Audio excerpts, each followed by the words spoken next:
All right, welcome back everybody to Altcoin Daily, where you subscribe for a video on cryptocurrency every day. My name's Austin, and in today's video, I want to share with you 4 potential hidden gems in the crypto space right now. I'm not a financial advisor. Today's video, it's not financial advice, but with the market being so low at the moment, there are a few great buying opportunities out there, and I just want to put them on your radar. So if you appreciate this kind of content, give the video a like, and let's jump in.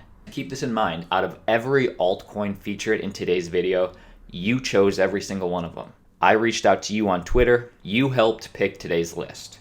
I like that better because I'm going to be as objective as I can today and talk about both the positives and the negatives of each project. And at the end, I'll share with you which of those coins I'm invested in. So let's get into it. But if you think I'm wrong, if you have a coin that you think should have been featured in today's video, next time make your voice heard. Subscribe to us on Twitter. There's a link in the description below. The next time we do one of these videos, you could have your coin featured as well. The first coin that you chose that is a top altcoin buy at the moment is DigiByte. DigiByte got a lot of votes. Seems that a lot of people believe in DigiByte, and they have a pretty strong community. So let's find out what the project is and what differentiates DigiByte from other similar coins. Right now, one DigiByte coin is valued at about 1.5 cents. So if you wanted, you could load up on a lot of DigiByte. But in terms of what it is, DigiByte was launched fairly way back in 2014. Launched fairly, meaning it never had an ICO, there was no pre-mine, and there's no centralized company behind DigiByte. So in that regard, a benefit of DigiByte is it's very decentralized, or at least way more decentralized than a lot of other projects in the crypto space right now. But in terms of what is DigiByte, according to them, DigiByte is a public, rapidly growing, and highly decentralized blockchain. So one of the differentiators for DigiByte is the speed that DigiByte has. So DigiByte solved the scaling issue with what they call DigiSpeed. Right now, they can do about 500 transactions per second, but the differentiator with DigiByte is that every 2 years, a hard fork happens, which doubles the block size / capacity of the network. So every 2 years, the transactions per second increases until by the year 2035, that'll have over 280,000 transactions per second. Another differentiator for DigiByte is how decentralized they are through their mining breakdown. DigiByte uses 5 individual mining algorithms that are equally weighted, as opposed to, let's say, Bitcoin, who just has 1 mining algorithm. So not only can you mine DigiByte on your home computer if you wanted to, but the benefit to this breakdown is that it keeps DigiByte far more decentralized than Bitcoin and far more decentralized than a lot of other competing projects. And before we get to some concerns I have about the DigiByte project, I would say one of the other major positives that DigiByte has going for it is their founder / their creator, Jared Tate. This man is a huge net positive for the crypto space. Jared Tate, he is very active in the community. He's very smart, very transparent, and I kind of akin him to a young Bill Gates, just in terms of the passion that he has for this project and the amount of expertise that he brings to the table. So those are 3 of the things that I like. Because if you look at just the fundamentals of DigiByte, it's legitimately faster, more scalable, more secure than most other projects in the crypto space. So let me jump to some of the negatives, or more just my concerns over the DigiByte project. Because no altcoin is perfect, and on this channel, when you subscribe, we're always going to give you both the positives and the negatives of all the cryptocurrency projects in the space, to the best of my ability. So, one of my concerns about DigiByte, which is also something that I like, is that DigiByte is one of the few altcoins that have been around for 5 years. So why don't we hear about more businesses, more merchants adopting DigiByte? They have a huge grassroots community behind DigiByte. A lot of people like DigiByte. So why haven't we seen more merchant adoption? The good news is that that's starting to change. If you do some research, you can find merchants that are starting to accept DigiByte, adopt the cryptocurrency. But it's just hard to find. I wish DigiByte would advertise that more. This came out about 2 weeks ago. DigiByte partnered with Paycent, which opens up DigiByte to over 36 million new merchants in over 200 countries. So they're making progress. But if I'm just being 100% honest, the value for DigiByte to me is how the DigiByte blockchain could revolutionize cybersecurity in the future. This is where I see the longevity for DigiByte happening. Even Jared Tate said in a recent quote a few months ago, "We believe that DigiByte can fix 90% of the vulnerabilities on the internet today." So for me, the two things that excite me about the DigiByte project are DigiAssets and DigiID. DigiAssets are representations of real-world assets on the blockchain, meaning concert tickets or marriage license, anything you can put on the blockchain and it can be traded, but it cannot be duplicated, it cannot be counterfeited. So with DigiAssets, anything can be tokenized and secured on the blockchain. Also DigiID, this is live right now. It can be downloaded on the Apple and Google Play Store. With this, you can authenticate/secure your identity on websites, on applications through the DigiByte blockchain. I think these are the features that are going to give DigiByte its longevity. Before we get to our next coin, let's wrap this up. I like DigiByte. Right now, it's trading at 1.5 cents.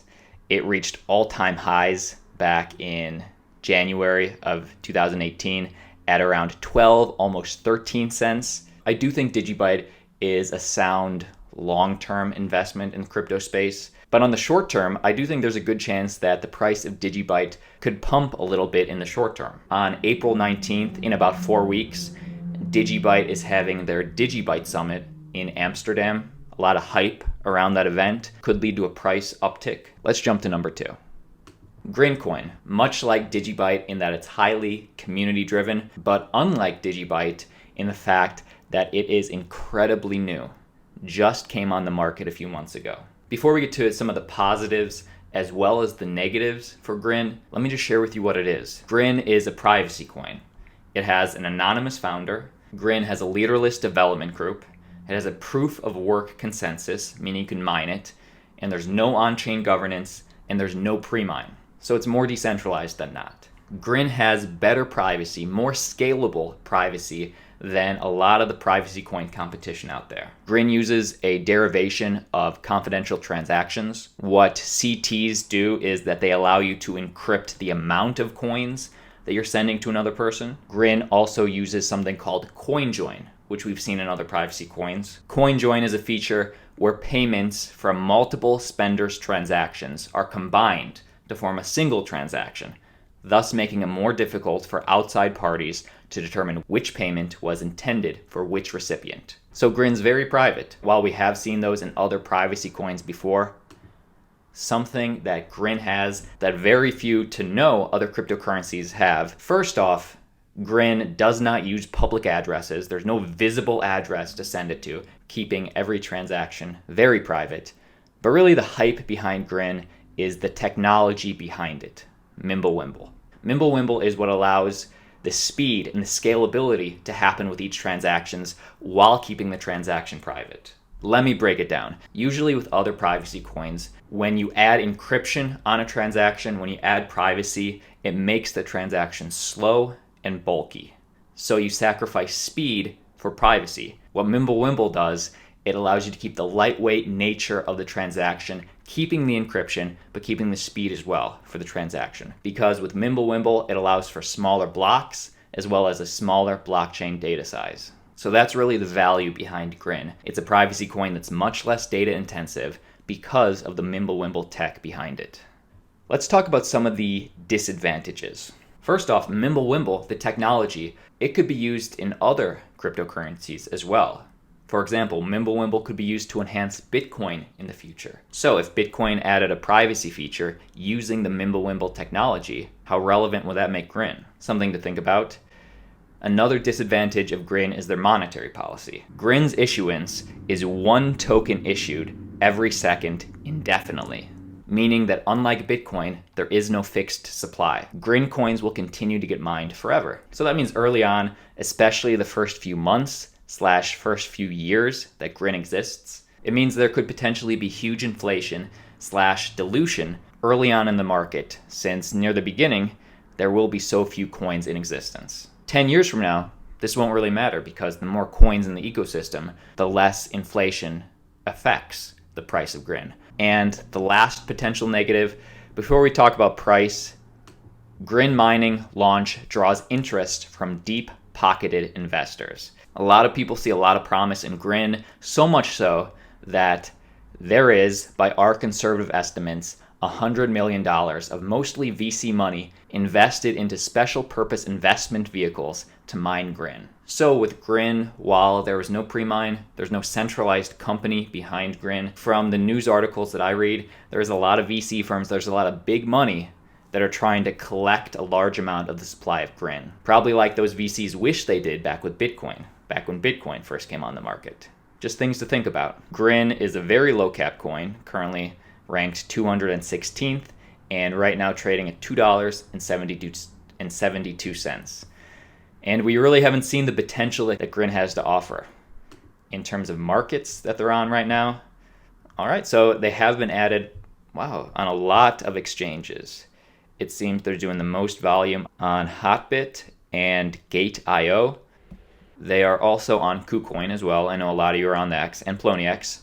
I can see them getting added to even more exchanges. Is Grin the coin out of these 4 altcoins that I'm invested in? And again, if you disagree, make sure you follow us on Twitter. There's a link in the description below. Be part of our next discussion when we make another video like this. That being said, coin number 3 is Theta. Theta is having a really big day today. Their mainnet has launched today. That explains the massive uptick in price that we're seeing from Theta at the moment. I believe Theta was having an airdrop as well to go along with this mainnet launch. And right now, because of this uptick, one Theta token costs about 13 cents. What is Theta? Theta is poised to disrupt the user-created video industry dominated by YouTube, Vimeo, and other related competitors. So a better YouTube, a better Twitch, some people say. The network will provide a complete infrastructure for on-demand and live streaming content while reducing costs and decentralizing and democratizing the online video ecosystem. Theta hopes to address the problems of low-quality video streams and the high costs of serving content that are currently holding the industry back. You have to go through a few centralized players to do it. How big is video streaming? Of all the internet traffic today, over 2/3 of it is related to live video streaming.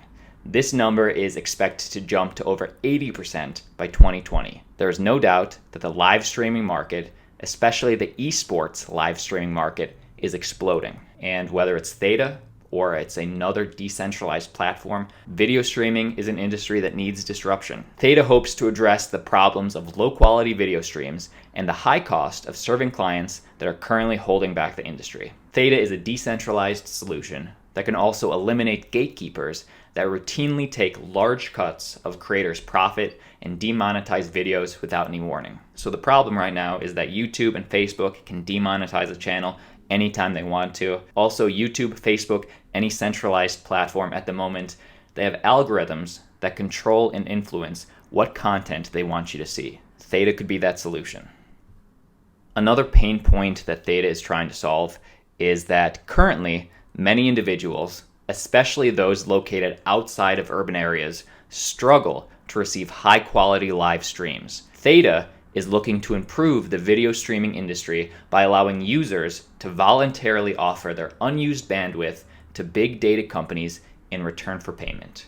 And last but not least, before we get to the numbers, let's answer the big elephant in the room question. Can Theta do it? I do think they have a shot. Their leadership is very qualified. They're the same people that founded Silver.tv, which just means the partnership with them opens up Theta to a lot of users right off the bat. I do like with Theta that they have their own blockchain team. They surrounded themselves with a team that understands blockchain as well. I think one of the biggest disadvantages for Theta is, are they going to be able to get the users on their platform? Users that are willing to sacrifice their bandwidth to make a little coin. Time will tell. But last thing I want to highlight, besides their strategic partnerships, which they do have a lot of, I think that the biggest things that they do have going for them is the advisors that they've surrounded the platform with. Theta has surrounded themselves with advisors that have large followings, that have been in the space before. They have the co-founder of YouTube, Steve Chen. They have the co-founder of Twitch, Justin Kan. And they have the chief network officer at Verizon Digital Media, to name a few. So you were the one that chose Theta on our Twitter, but I do think that Theta is a very promising project, and it's a project to watch out for. Like I said at the beginning of this video, it is on a tear right now, so if you're looking to get in, now probably isn't the best time. I think it will level off after the mainnet launch. At least it should. I guess a good point to get in would have been at around 4 or 5 cents. And right now it's 13, so not that bad. Let me know in the comments if you like Theta. Obviously I know a lot of you do. You voted for it. Let's check out the very last coin. The last coin that you chose that is a promising project, a hidden gem to watch out for, is Neblio. If you want to buy one Neblio coin, you can buy one coin for $1.37. Neblio does have a very low circulating and total supply, meaning that if the price increases, it's going to increase fast with a low total supply. Before we get to what I think of the project, let's just talk about what Neblio is. Neblio is an open source proof of stake project that runs on its own blockchain. And a differentiator for Neblio, Neblio is focused on bringing businesses and enterprises to the blockchain. Neblio was launched in the summer of 2017 with a fully functional network. And since their launch in 2017, to Neblio's credit, they have built an incredible amount of features on top of their network. But like I said, Neblio's main goal is to help businesses get into blockchain. So how is Neblio doing that? First off, Neblio has their own token protocol where users and businesses, they can create their own customized token. And whether that token represents a real world asset or whether that token is used within the ecosystem of each specific enterprise or business, the whole goal of Neblio is aiming to decrease the amount of barriers to entry for businesses to get into blockchain. Why would businesses choose Neblio over other projects? Well, besides being able to create your own token for your business, Neblio provides users with a suite of RESTful APIs. An API is an application programming interface, which is a software that acts as an intermediary between two applications to talk to each other.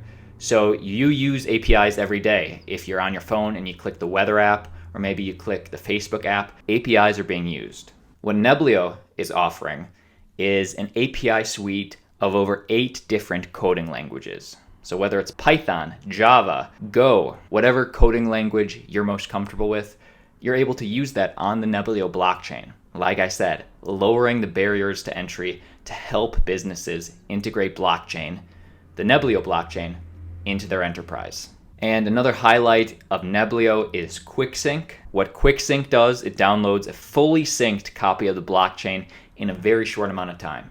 So when a business is looking to integrate a blockchain, with Neblio's QuickSync, it takes a few seconds as opposed to a few days. That's Neblio in a nutshell. Let's talk about the disadvantages. Because I'm just going to say right here, Neblio, I believe, got the most votes on our Twitter poll. There's a very strong community that are invested, that believes in Neblio.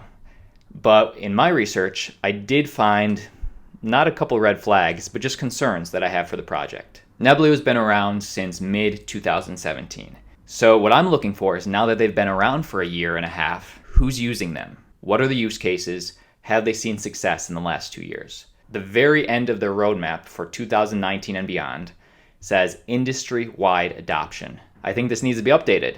Very sparse details on how they plan to do that. I did a little digging, and it was very hard for me to find use cases and tutorials. It appears their webpage is blank on their use case side. If you guys know of use cases, if you know of people using Neblio, please post it down below. I want to learn more information. It's not easy to find. To Neblio's credit, the one big one that I did find is they are partnered with Allied Block. Allied Block provides blockchain consultation to enterprises and businesses. Now that Allied Block is partnered with Neblio, I do think this is going to open Neblio up to more businesses finding out and knowing and using Neblio. There is competition on cryptocurrencies that are focused on enterprise adoption. I know Stratus, I know Ontology. I would say those are competitors to Neblio in the space. So Neblio is on my radar to see if they're the cryptocurrency that can get that adoption. Currently, one Neblio is trading at $1.37. I guess they peaked back when all the altcoins peaked at around, $58. And they've kind of bottomed out at $1.37. Right now could be a good time to get in if you believe in the project.